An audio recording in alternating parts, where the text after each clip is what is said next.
Hey guys, how's it going? I hope you guys all had a wonderful 4th of July. Today, I'm going to be taking a little preview of my Mac Pro here. I've had it for about 2 months, and this video was requested by Mr. Dries. I hope I pronounced your name right. And I'm just going to take you through all the features, what I like, what I dislike, and what the general overview on this computer is. So let's get started with the LED display. I've unplugged all the wires so that you guys can get a better view of it. From the front side, we can see a very nice high gloss, a built-in EyeSight camera with a microphone, and an Apple symbol down here. If we turn it to the side, you can get a better view of how much it can actually tilt. It's got a very high tilt radius.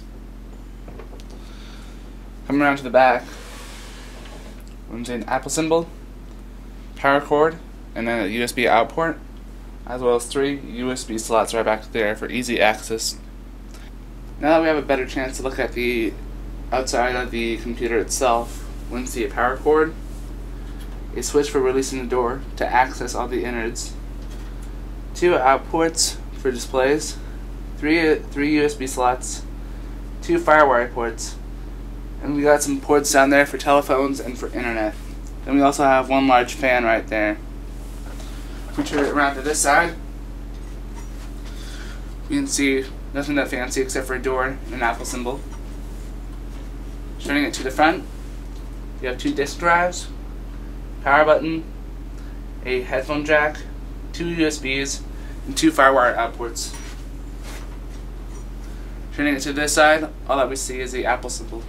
If we turn around the Mac to the side with the door on it, to access the guts, all we have to do is pull this lever on the back, and then we pop down this panel and have instant access to everything on the computer.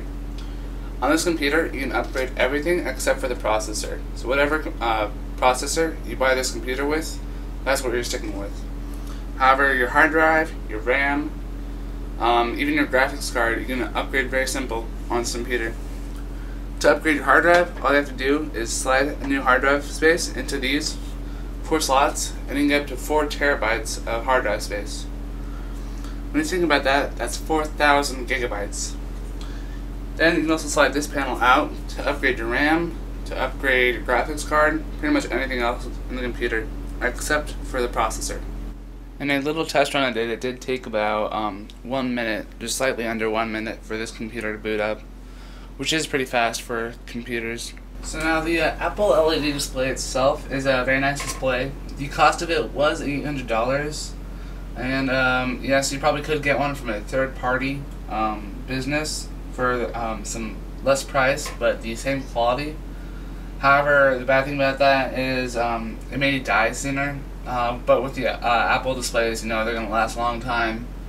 They're going to be very nice and high quality. And also another reason, it kind of shows that you mean business, and it comes with, you know, the Apple name, you know, just the awesomeness of having an Apple display and not some like random developer. And this display has a 1920 by 1200 resolution, so that's a full HD, pretty much as high as you can get in displays, which is makes it really great for video editing, or if you're into picture editing too. I would highly recommend getting this display because it's very nice. In the computer, I have 2 NVIDIA graphics cards. Although yes, there's 1 display. So you guys are probably asking, hey Alex, why do you have 2 graphics cards? Why not just get 1 graphics card? And that's because if you get 1 ATI graphics cards, it'd be $50 more than it would be to get just 2 normal NVIDIA ones, and it still gives you, just as good as resolution, but you also save $50 with the 2 of them. So if you're going into really cool gaming, or if you're going to be really into video editing and picture editing, I'd highly recommend getting the 2 graphics cards, the 2 NVIDIA, not the 1 ATI. It's a better buy. It's a lot better. The only thing I can think of on the downside of this display is the cost, $800, and also one other thing, the brightness of it. If you're someone who keeps their computer in your room, and if you're trying to go to sleep while you upload a video to YouTube, or if you're trying to render a video or export something, the display can only go down so far for the brightness, which makes it really hard to sleep with if you have it in a room like I do. And just last night I was trying to render a video, and it made it really hard for me to fall asleep while I was trying to render it, because it said it was going to like take 12 hours to render or whatever. And so, I'd actually go downstairs and sleep on the couch for most of the night, just because, I couldn't fall asleep, even with the brightness turned all the way down. It's very well lit, which I guess is also a plus, but also kind of a minus at the same time. So that's one thing to be careful about on this display. I just want to talk very briefly about the keyboard.